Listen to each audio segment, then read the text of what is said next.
მოგესალმებით. დღევანდელ ვიდეოში მიმოვიხილავთ ხვიჩა კვარაცხელიას შანსებს, რომ გახდეს ოქროს ბურთის მფლობელი. გავიგებთ. რამდენი მილიონი ევრო მიიღო პარიზულმა კლუბმა ტურნირის ნახევარფინალში გასვლისთვის და შევეხებით საოცარ ფორმაში მყოფ მიქაუტაძისა და მამარდაშვილის თამაშს. სანამ დავიწყებთ, აუცილებლად დაალაიქეთ ვიდეო და გამოიწერეთ არხი. როგორც უკვე იცით, ჩემპიონთა ლიგის მეოთხედ ფინალურ ეტაპზე ხვიჩა კვარაცხელიას კლუბმა ორ მატჩიან დაპირისპირებაში გამარჯვება მოიპოვა და ნახევარფინალის საგზური მოიპოვა. პარიზელები ახლა ლონდონურ გრანდს არსენალს დაუპირისპირდებიან. UEFA-ს მხრიდან ნახევარფინალში გასვლისთვის გამოყოფილ იქნა ფულადი წახალისება და კონკრეტულად ასეთი თანხები გადაეცათ კლუბებს. პარიზელებმა მიიღეს 119.4 მილიონი ევრო, მილანელებმა 118.1 მილიონი, ლონდონელებმა 116.9, კატალონიელებმა 116.5 მილიონი. ხვიჩა კვარაცხელია ამ ეტაპზე უკვე წარმოდგენილია 2025 წლის ოქროს ბურთის ათეულში. მართალია, ჯერჯერობით ნაადრევია საბოლოო პროგნოზების გაკეთება. მაგრამ თუ წელიწადის დარჩენილი ნაწილიც ასეთი წარმატებული ექნება, ის შესაძლოა წლის საუკეთესო მოთამაშედაც დასახელდეს. ამ ტიტულის მინიჭება ძირითადად იმაზეა დამოკიდებული, რას მიაღწია კონკრეტულმა ფეხბურთელმა სეზონის განმავლობაში, როგორც კლუბში, ასევე ნაკრებში. კვარას კი უკვე შესანიშნავი დასაწყისი აქვს. მისი კლუბი ნახევარფინალშია.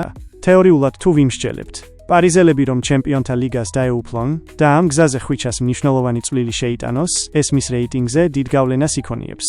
გარდა ამისა, თუ საქართველო გააღწევს მსოფლიო ჩემპიონატზე და ამაში კვარაცხელიას მნიშვნელოვანი როლი ექნება, მაშინ ოქროს ბურთის მოგების შესაძლებლობა უფრო რეალური გახდება.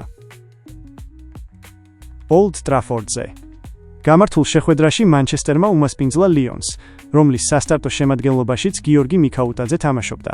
ქართველი მოთამაშე 64 წუთზე შეცვალეს, ხოლო 99-ზე ლიონი კაცნაკლული დარჩა. მატჩი დასრულდა 5-4-ზე მასპინძლების სასარგებლოდ.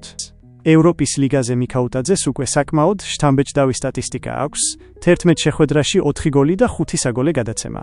ლიონის მთავარი მწვრთნელი პაულუ ფონსეკა თვლის, რომ გიორგის შეუძლია ევროპის წამყვან კლუბებში თამაშიც. ნიდერლანდურ პრესასთან საუბარში შეეხო იმასაც, თუ რატომ ვერ აჩვენა მიქაუტაძემ აიაქსში იმ დონის თამაში, რასაც ახლა აჩვენებს. ფონსეკამ აღნიშნა, რომ მიზეზი შეიძლება იყოს ნუცხო გარემო, თუმცა დღეს ის მაქსიმალურად ეფექტურად თამაშობს და გუნდისთვის ძალიან ბევრს აკეთებს.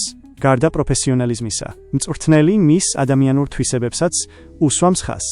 ფონსეკას თქმით, გიორგის განსაკუთრებული სტილი აქვს და იმედი აქვს, რომ ის ლიონში კიდევ დარჩება, თუმცა არ იქნება გაკვირვებული, თუ რამდენიმე წელიწადში ერთ-ერთ გრანდში ვიხილავთ. სეზონის ჯამში მიქაუტაძემ ლიონის მაისურით 41 შეხვედრაში 15 გოლი გაიტანა და 9-ჯერ გაატანინა თანაგუნდელს. რაც შეეხება გიორგი მამარდაშვილს, მან უკან მოიტოვა მძიმე პერიოდი და ამჟამად საუკეთესო ფორმაში მყოფი ეხმარება ვალენსიას მნიშვნელოვან ქულათა მოპოვებაში. ესპანური პრესა და თავად ლა ლიგაც გამოხატავენ აღფრთოვანებას 24 წლის ქართველ მეკარეზე. გიორგი მოხვდა აპრილისთვის საუკეთესო მოთამაშის და საუკეთესო სეივის ნომინაციებში.